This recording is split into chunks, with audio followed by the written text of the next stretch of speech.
श्री शिवाय नमस्तुभ्यम। हर हर महादेव। भगवान भोलेनाथ आप सभी की मनोकामना पूर्ण करे। इसी के साथ आज का उपाय जानकारी जो है वो बहुत ही महत्वपूर्ण होने वाली है।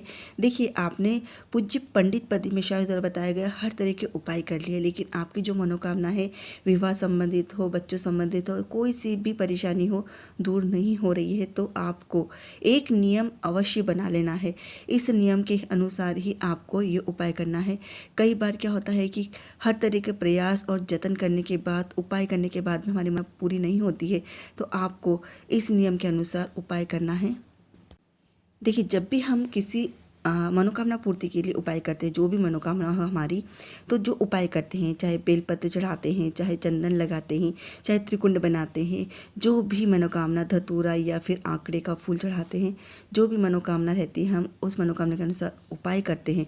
उसके बाद जो हम जल समर्पित करते हैं भगवान शिव जी को, तो 5 जगह हम जल समर्पित करते हैं। एक गणपति जी के स्थान पर, एक कार्तिकेय जी के स्थान पर, अशोक सुंदरी वाले स्थान पर। भगवान शिव के ऊपर जल चढ़ाने से पहले हम जो शिव जी की 5 कन्याएं हैं उनको जल समर्पित करते हैं।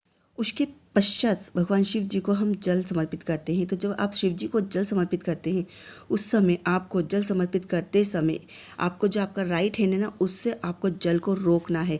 इस स्थान से जब जल बहता है, जब आप भगवान को, शिव जी को जल चढ़ाते हैं इस तरीके से, और जब जल बह के अशोक सुंदरी वाले स्थान से बह कर आता है, तो आपको यहाँ पर रोक लेना है और रोक कर अपनी मनोकामना को बोलना है।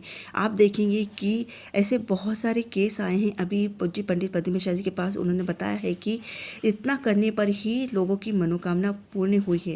तो इस तरीके से एक नियम बना लीजिए, जब भी आप भगवान शिव को जल समर्पित करते हैं तो इस तरह जल रोककर आपको अपनी मनोकामना बोलनी है। आपकी मनोकामना भगवान भोलेनाथ अवश्य पूर्ण करेंगे। देखिए, आज है शुक्रवार का दिन और इस उपाय को आप सप्तमी अष्टमी तिथि के दिन कर सकते हैं। इस उपाय में आपको करना क्या है और कैसे करना है, किसके लिए करना है। ये उपाय आपको अपने बच्चों के लिए करना है। जो बच्चे बहुत ज़्यादा परेशान करते हैं, सुनते नहीं हैं, पढ़ाई में मन नहीं लगता है, तो उनके लिए आपको ये उपाय करना है। बहुत ही सरल सा उपाय है। इस उपाय में आपको करना क्या है, आपको लेना है चंदन, पीला चंदन लेना है। पीला चंदन लेकर उसमें थोड़ा सा गंगा जल मिलाकर उसका आप पेस्ट बना लीजिए। अगर पीले चंदन की आपको जो ठंडी लकड़ी होती है वो मिल जाती है, तो उसको घिसकर आप उसका चंदन बना लीजिए। ये चंदन और 1 लोटा जल, साथ में 5 बेलपत्र लेके जाना है आपको भगवान शिव के मंदिर में। और सबसे पहले जाकर आपको भगवान शिव के सम्मुख बैठकर आपको 1 लोटा जल भगवान शिव को चढ़ाना है। उसके पश्चात जो आप चंदन लेके गए हैं, वो चंदन आपको बेलपत्र की 3 पत्तियों पे लगाना है। उसके पश्चात ये चंदन लगी हुई बेलपत्री आपको भगवान शिव के ऊपर समर्पित करनी है। इस तरीके से 5 पत्तियों को भगवान शिव के ऊपर समर्पित करनी है अपनी मनोकामना बोलते हुए। उसके बाद आपको 7 बिंदियाँ लगानी है। ये अशोक सुंदर वाला स्थान है, जहाँ से जल बहता है, नीचे गिरता है, वहाँ से माता जगत जननी के हस्त कमल तक, यहाँ तक लगानी है आपको 7 बिंदियाँ।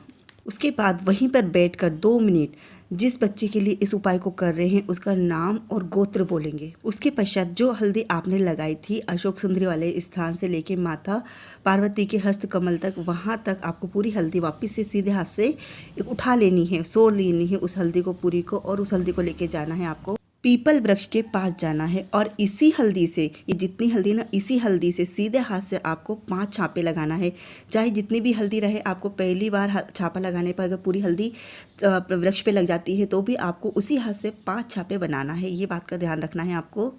और जिसके लिए भी आप इस उपाय को कर रहे हैं उसका नाम और गोत्र बोलना है, उसकी परेशानी बोलनी है। इस तरह से आपको इस उपाय को करना है। उपाय जानकारी अगर समझ में नहीं आए तो आप पूछ सकते हैं, और अगर समझ में आ गए हैं तो कमेंट में श्री शिवाय नमस्तुभ्यम अवश्य लिख दीजिएगा। फिर मिलती हूँ। राधे राधे। श्री शिवाय नमस्तुभ्यम।